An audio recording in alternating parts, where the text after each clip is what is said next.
Hi everyone, thanks for joining us. I have Miranda with me today to help me out. She's a great example here that she's going to show you guys to how to have good posture.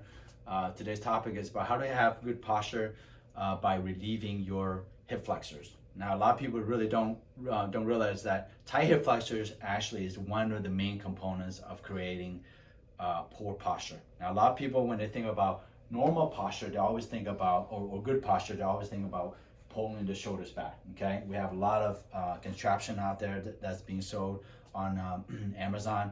I'm not saying that they're really bad, things that you should be getting. It's just not the whole story. So what we mean by that is that typically when you have poor posture, what happens is that most people, we're gonna have you turn just slightly for me, Miranda.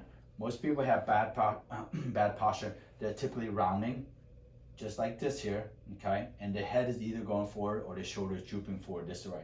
Now, typically when this happens, most everybody thinks that, hey, all you have to do is what? Pull your head back, pull your shoulders back.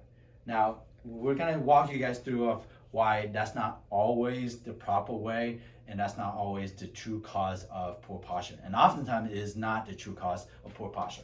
So what we're gonna have Miranda do is that she's actually gonna pull her pelvis back and tighten up her abs for me, okay? And bend your knee a little bit for me, Miranda, and bend forward for me.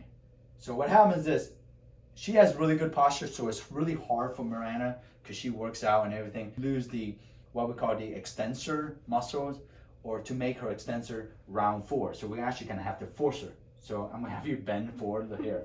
So because her extensor muscle or low back muscle are really, really strong, it's hard for her to actually round her back like this. Go forward for me like this.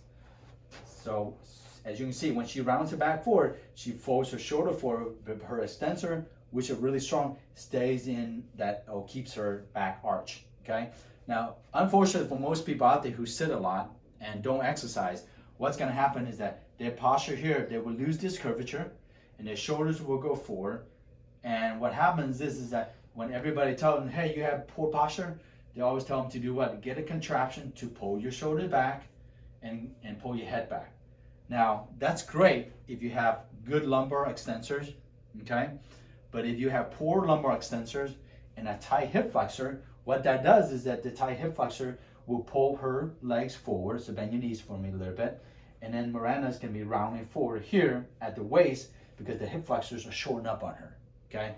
And typically when that happens, she's gonna have pain here because she's always bending forward, and then hip flexors pulling her on the front.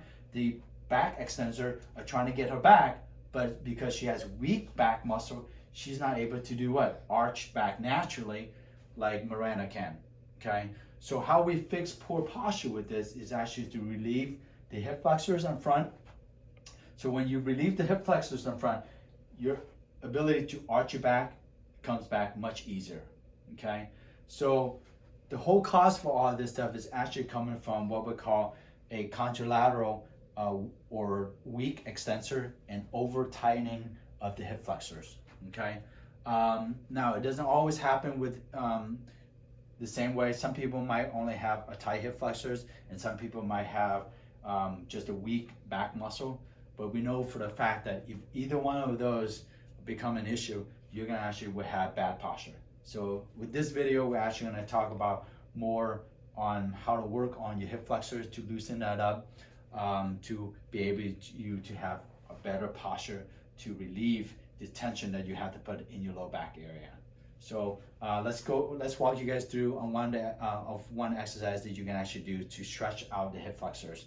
And we actually have done a couple videos in the past that talk about other ways that you can stretch your hip flexors, so you guys can check those out on our link. But on this one here, we're just gonna show you really simple ways to stretch out the hip flexors when you're at work. Just take out maybe 10, 20 seconds, maybe once or twice an hour during your break, and do it, and your low back will love you for it, and also your posture will love you for it. So let's have Miranda take a big step forward with the left leg for me. And all we're gonna have her do is arch her back, put a hand behind her waist there, and bend the knee just slightly here, and arch back a little bit more for me. And then that's a way to stretch out the hip flexors, okay? So thanks for joining us. And if you guys have any question about what we can help you guys with regard to low back pain and tight hip flexors, please let us know. And please subscribe to our channel if you guys like it. Thank you.